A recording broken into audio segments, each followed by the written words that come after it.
Bonjour à toutes et bonjour à tous, on se retrouve pour la deuxième vidéo de ces mecs, de ces gars. Et là, dans cette vidéo, il va nous parler, franchement, entre Zinedine Zidane, le français, et Iniesta de Barcelone et de l'Espagne. Et franchement, qui est le meilleur joueur, qui a été le meilleur joueur? Mais là, le gars, il va vous parler avec des chiffres, il va vous parler avec des performances, il va vous parler avec des statistiques très avérées, des statistiques très avérées. Et là, vous serez d'accord avec lui. Et là, franchement, moi je n'ai absolument rien à dire, les gars. Parce que là, tout ce qu'il parle, franchement, tu seras ébahi, tu seras d'accord avec lui. Je te suggère uniquement de suivre cette vidéo jusqu'à la fin, les gars. Du coup, je sais pas trop par où commencer parce qu'en fait, il y a trop de points sur lesquels Iniesta il est meilleur que Zidane. Mais du coup, je vais commencer par les trophées pour que vous vous rendiez compte, en fait.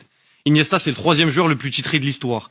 35 titres collectifs majeurs. Zidane, c'est 15. C'est même pas la moitié. Déjà, on commence là-dessus. Maintenant, on enlève les trophées, on va parler football.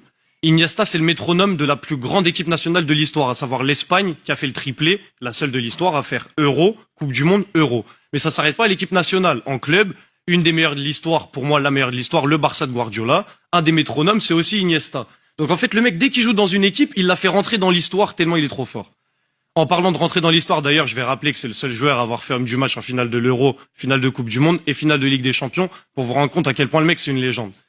Maintenant, si on parle des confrontations directes, en vrai, il n'y en a pas eu beaucoup. Il y en a eu 4, 2 victoires d'Iniesta, une victoire de Zidane. On peut se dire que c'est serré.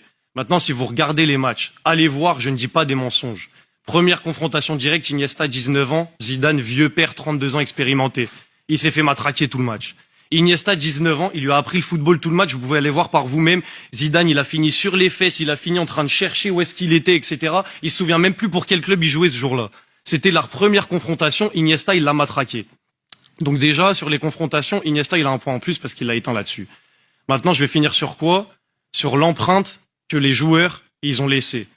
Iniesta, on le connaît pourquoi? On le connaît pour son trio avec Busquets et Xavi. On le connaît pour son but en finale de Coupe du Monde. On le connaît pour la classe qu'il a sur le terrain. Zidane, grand respect, il a plein de moments légendaires, mais malheureusement pour lui, le moment qu'on retient tous de Zidane, c'est un coup de tête qui fait perdre une finale de Coupe du Monde à son pays. Et ça fait tache dans l'image que t'as laissée.